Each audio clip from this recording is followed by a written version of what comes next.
Jujur, gue lagi mager banget ngomongin soal Piala Dunia. Soalnya tadi malam negara jagoan gue kalah anjir.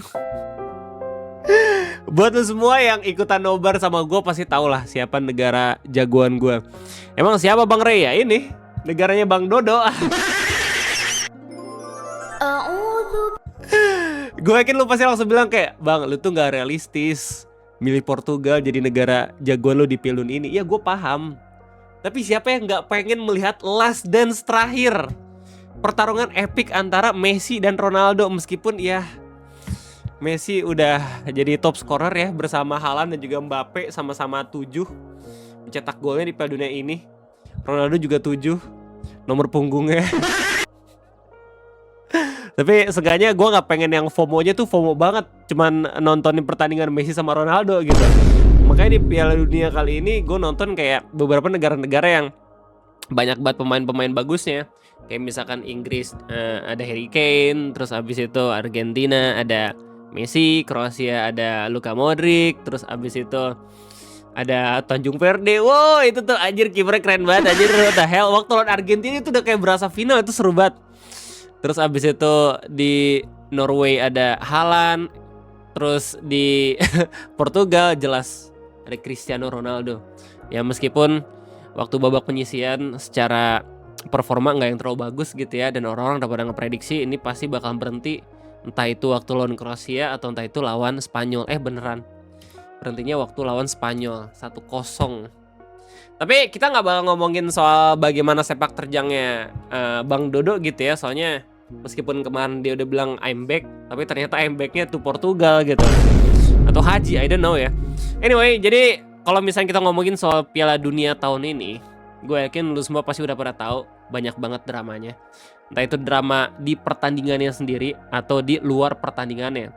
Di luar pertandingannya, dramanya bukan main coy. Banyak banget negara-negara underdog, Korea Selatan lah yang dihujat sama orang-orang. Nah kalau misalnya di luar pertandingannya, ini terkait bagaimana pengelolaan dari Piala Dunianya. Entah itu dari opening ceremony-nya sampai aturan-aturan dan juga political issue di Amerika Serikat. Banyak banget. Bahkan Bang Eno ya, Detektif Aldo. Terus Andri ngebahas Piala Dunia gak sih? Ya enggak ya? Oke. Karena dia kalah kali lawan gue waktu main FIFA. Gue pakai Al Nassr, dia pakai PSG. Gua kalahin di rumahnya sendiri. Terus akhirnya Andri ganti game ke Mortal Kombat, gua kalahin juga. Andri, gua masih terbuka ya buat rematch. Ya, dan yang terbaru itu drama tentang kartu merah yang di revoke gara-gara Donald Trump turun tangan. Udah banyak banget yang ngebahas di Twitter. Ini pertama kali gua lihat dari akun ESPN ya. Salah satu akun yang menyediakan berita-berita Piala Dunia dengan caption breaking, Folarin Balogun will be available to play in USA round of 16 match against Belgium on Monday. FIFA announced the FIFA disciplinary committee has suspended the red card issue to the USA striker during their round of 32 win over Bosnia and Herzegovina. Ya, jadi buat lo semua yang kagak tau konteksnya apaan, jadi ada pemain nasional Amerika Serikat namanya Folarin Balogun yang di pertandingan sebelumnya itu kena kartu merah lawan Bosnia dan Herzegovina. Ya, peraturan kartu merah itu jelas kalau misalkan ada pemain yang dapat di pertandingan selanjutnya itu nggak boleh dimainin. Terus ya kan pertandingan berikutnya lawan Belgium. Waktu pengen lawan Belgium, tiba-tiba Presiden Admin Bumi ini langsung ngabarin kalau misalkan dia pengen FIFA nge-review ulang dari keputusan kartu merah wasitnya sendiri, dan dikabulin sama FIFA. Gokil. Ini sampai langsung di komen loh sama Bosnian Football dengan caption, ini harusnya pakai translatean ya. Oh enggak. Dengan caption just end the tournament now, this is disgraceful. Ini kalau misalnya gue lihat ya dari berita-berita yang lama, katanya fenomena yang jarang terjadi di Piala Dunia, di mana langsung dapat interferensi dari presiden penyelenggara Piala Dunia sendiri. Kita udah dapat fakta kalau misalnya Piala Dunia ini mungkin salah satu yang terburuk gitu ya. Terus habis itu tiba-tiba masih kurang dengan berita terbaru. Dan ini udah banyak banget yang ngeberitain di media internasional pun udah dibahas sama Reuters dengan judul Trump Intervention Cause World Cup Storm as FIFA Clears US Striker Balogun to Face Belgium. Bisa baca sendiri beritanya. Cuma yang jelas kalau misalnya lo pengen tahu kesimpulannya apa, jadi basically FIFA akhirnya tetap memperbolehkan Valorant Balogun itu buat main lagi, cuman diganti hukumannya kok nggak salah ya. Jadi denda denda berupa uang gitu loh. Cuman tadi pagi waktu lawan Belgia tetap kalah guys. Malu tuh gua. 4-1 lagi. Gokil. 4-1. Posisinya lebih banyak Amerika, cuman itu nggak pengaruh ketika yang ngegolin justru lebih banyak lawan gitu loh. Gokil. Ya, lu tau gak sih kayak sebelum pada akhirnya kita ngelihat skor ini dan bagaimana Belgia langsung nyindir Amerika gitu ya. Lu bisa lihat sendiri bagaimana Donald Trump itu menjelaskan tentang lobbynya dia ke FIFA agar berhasil membuat pemain Amerika Serikat bisa ada di lapangan lagi buat lawan Belgia. All I did, I asked for a review because I didn't think it was a foul. And again, I'm good at this stuff. I didn't think it was a foul. I thought it was two great athletes that crashed into each other and got entangled. That was not a guy punching somebody in the face or anything that would be different. And I think it's a terrible if they wouldn't allow a top player, maybe the best, maybe among the best players on the team to play. I think it would have had a big stain.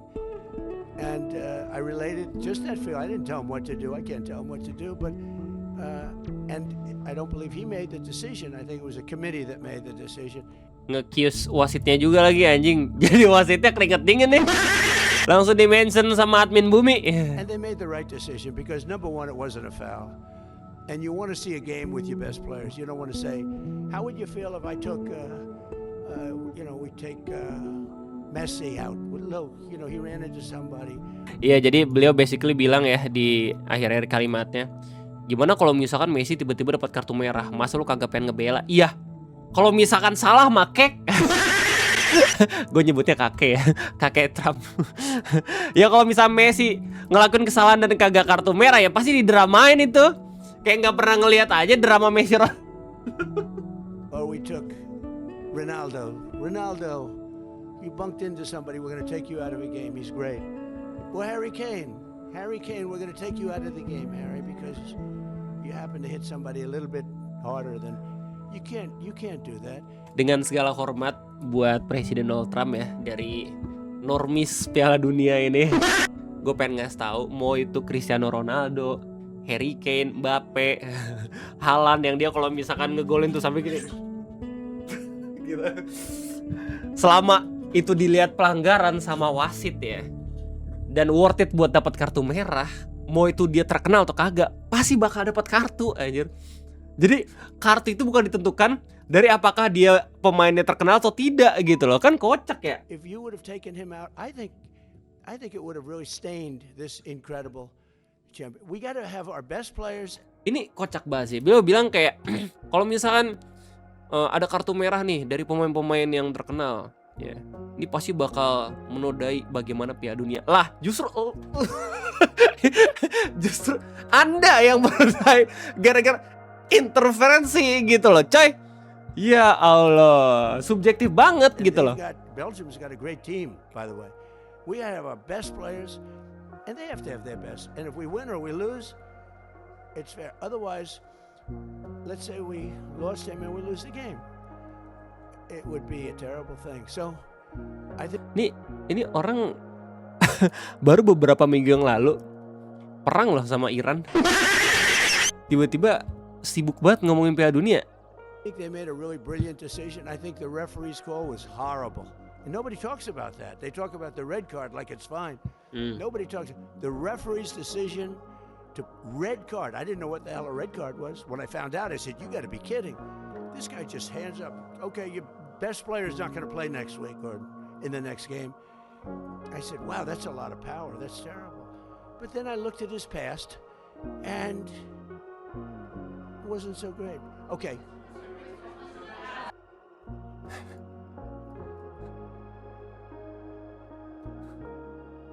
Ada captionnya, I didn't know what the hell a red card was. When I found out, I said, you gotta be kidding. ini kontradiktif banget sih sama apa yang dia bicarakan sebelumnya. Dia bilang kan kayak gini ya. I asked for a review because I didn't think it was a foul. And, you know, again, I'm good at this stuff. I'm good at this stuff. Dia tahu peraturan bola. Ya tapi ada caption bilang I didn't know what the hell a red card was. Kan kocak ya. Ya dan ini tensinya semakin naik lagi setelah banyak banget ya tentu saja beberapa pihak-pihak di media sosial yang langsung ngerespon kalau misalkan ini tuh nggak adil banget buat Belgium. Meskipun akhirnya Belgium menang gitu. Ya UEFA pun bahkan buat statement terkait Balogun case. Lo bisa baca sendiri. Intinya mereka pun mengecam apa yang dilakukan sama FIFA karena ini melewati garis batas dari kewenangan mereka gitu ya. Padahal udah punya peraturannya sendiri. Kita bakal baca bareng-bareng. UEFA apaan Bang Ray? UEFA itu Union Europe Football Association. Ya pokoknya PSSI-nya Eropa lah, benua Eropa. Nah itu. Yesterday decision to suspend for a probationary period of a year the implementation of the one match automatic suspension following the red card issue to the player Valerian Balogun cross a red line. Football, like any other sports, relies on rules, which are the basis for fair, honest and transparent competition. Sometimes rules are open to interpretation. In this case, not. A minimum automatic suspension of one match following a red card is not a discretionary option and does not require the decision of a competent body to be enacted. Ini paling penting ya. Ada beberapa aturan yang mungkin bisa kita interpretasikan, tapi aturan yang bilang kalau misalnya ada pemain kartu merah ke depannya itu nggak boleh main lagi, bener-bener aturan yang harusnya semua orang tuh langsung tahu gitu loh. It is a principle embedded in regulation which cannot be made subject to exceptions, let alone in the middle of the tournament where several other players have been in the same situation and regularly serve their suspension. When the certainty of rules is no longer guaranteed by its guardians, the integrity of the game is at stake and the credibility of the competition is undermined. Equally, such decision creates a precedent in the ongoing tournament, where similar situation will now require an equal treatment to the detriment of the competition. Ya, jadi basically yang UEFA itu katakan adalah FIFA sekarang nih jadi rada-rada, apalagi waktu Piala Dunia negara bagian Amerika ini ya. Jadi muncul ketidakpercayaan terhadap FIFA, bahkan langsung diutarakan sama UEFA sendiri ya, salah satu federasi sepak bola benua Eropa ya, termasuk benua yang mungkin menyumbang banyak banget pemain-pemain terbaik gitu loh. Ini benar-benar jadi isu banget. Dan setelah adanya permintaan revoke dari Donald Trump, gak cuman Amerika doang akhirnya yang minta kartu merah dari setiap pemain-pemain yang pernah dapat kartu merah itu minta direview ulang. Ya, kalau nggak salah beberapa negara-negara lain juga di Polymarket bilang. UK Member of Parliament has requested that FIFA overturn Jarrell Quansah red card. Ya. Inggris pun akhirnya ikut-ikutan gitu kan. Jadi ngasih contoh yang jelek, coy. Ya, tapi kalau misalnya kita lihat dari bahan meme ada banyak nih jadi coy. Lagi-lagi. Makanya ini penting banget ya. Ini nggak cuma drama soal satu negara doang. Ini nggak cuma drama tentang pertandingan antar negara doang gitu ya. Ini benar-benar drama yang menyangkut political issue FIFA-nya langsung ya, dan beberapa negara-negara yang melihat kalau misalkan tindakan dari FIFA sekarang itu tidak adil, apalagi langsung diturakan sama UEFA gitu loh. Balik lagi, ini gue cuma ngejelasin dramanya dari sudut pandang karbit ya, tapi mungkin ada yang kalian semua yang sangat amat menikmati persepak bola internasional bisa ngasih tahu segala macam pandangannya di kolom komentar, oke? Ini cuma sekedar gua yang cuma pengen nyari tahu lebih dalam lagi terkait drama antara Belgia versus Amerika. Kita bakal mengakhiri video ngopi ini dengan postingan satir dari Belgian Red Devils, di mana dia ngeposting setelah pertandingan lawan Amerika dengan caption overturn this.